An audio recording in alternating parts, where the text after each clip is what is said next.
Hi everybody, this is Bamboo. Welcome back to another Vikings video. It's been some time since I've made a video, but I wanted to talk to you guys a little bit about the new events.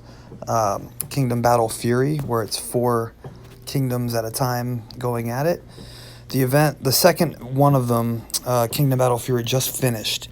So I wanted to kind of talk a little bit about how it went and how we finished.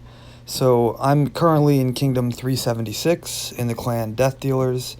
We completely crushed it.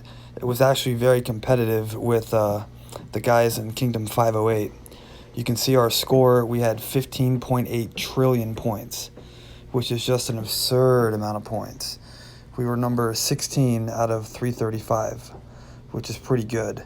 The rewards for Fury were extremely good. I mean, there's just 15 checkpoints worth of stuff like this, plus the personal awards. If you finish as first or second, you'll also get these. And you can see there's a lot of checkpoints.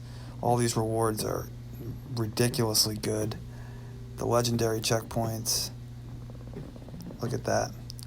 So it's a good way to get gold nuggets and gold and lots of boosts. The event is very expensive in that you're going to go through a lot of resources and troops to do well in it. But at least the rewards are comparable. That does make it a little bit more interesting to push. And the biggest reward for getting the victory in Fury, it actually comes in the form of a kingdom-wide boost that lasts for 5 days. And basically the winning kingdom gets a 30% increase to training speed, building speed, learning speed. And that's the largest boost you can possibly get. It will stack with any other daily bonuses you get as well.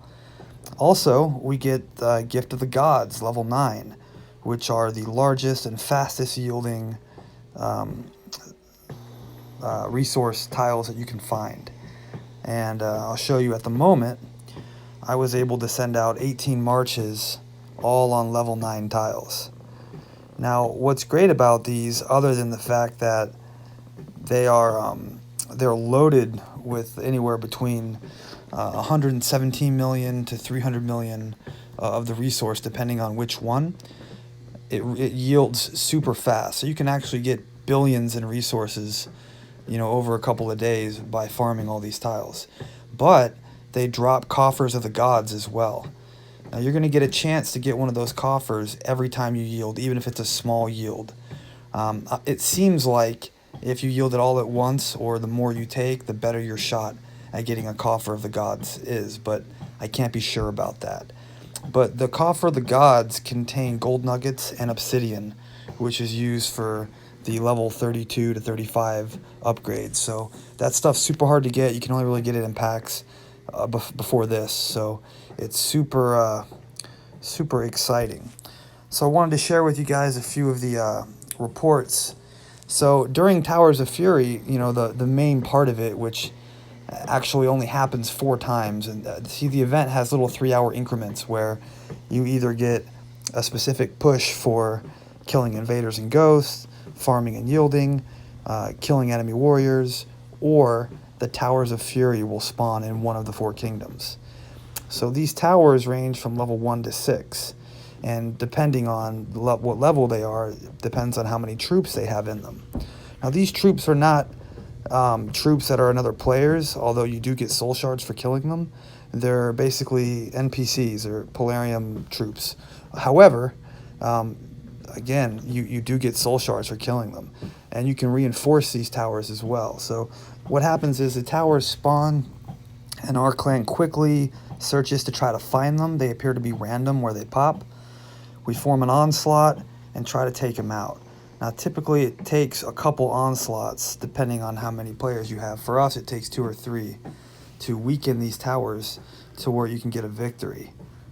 Now the smaller towers, the level 1 and level 2s, I believe this was a level 2.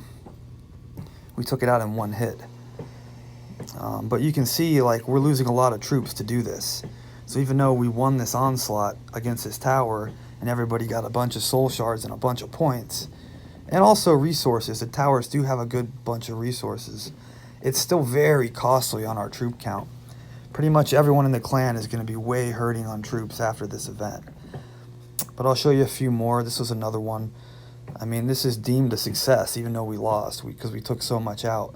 But it still takes quite a few of those to be able to win. This is the next one. You know, it's a lot of lost T7s and T6 troops. My clan has a few max players, and, you know, even those guys, it's very costly to keep doing these onslaughts, and you really need participation from everyone. I've seen some of these attacks from the larger clans where, you know, they're able to form 100 million troops in one onslaught. Obviously, they're going to lose less and do better hitting these towers than we can. We really weren't able to muster more than 30 to 40 million troops in an onslaught at any time. But we still did great. I mean, we really pushed our whole clan pretty much. This is when I spied one of the towers, so you can see what troops come in it. This is not reinforced, by the way. This is just what came in the tower. It looks like a level 3 tower. But yeah, so I mean, we did a ton of attacks and a ton of just looking at these towers and trying to get points that way. We did set a couple traps, tried to defend our place of power, but for the most part, all the excitement for Fury comes from the towers. So just to give you a rundown in case you haven't played with the Kingdom Battle Fury yet. So they assign you 4 kingdoms, you and 3 other kingdoms here, and you'll get to be able to port to each one of them. Every 3 hours during the event, one thing happens of the 4 choices, either Invader's Ghost, Yielding, Destroy Enemies, or the Towers. And the Towers is what everybody looks for, so we set an alarm every 3 hours, we check. If it's Towers, we try to be the first group to get out there and do the damage. So that's pretty much it for this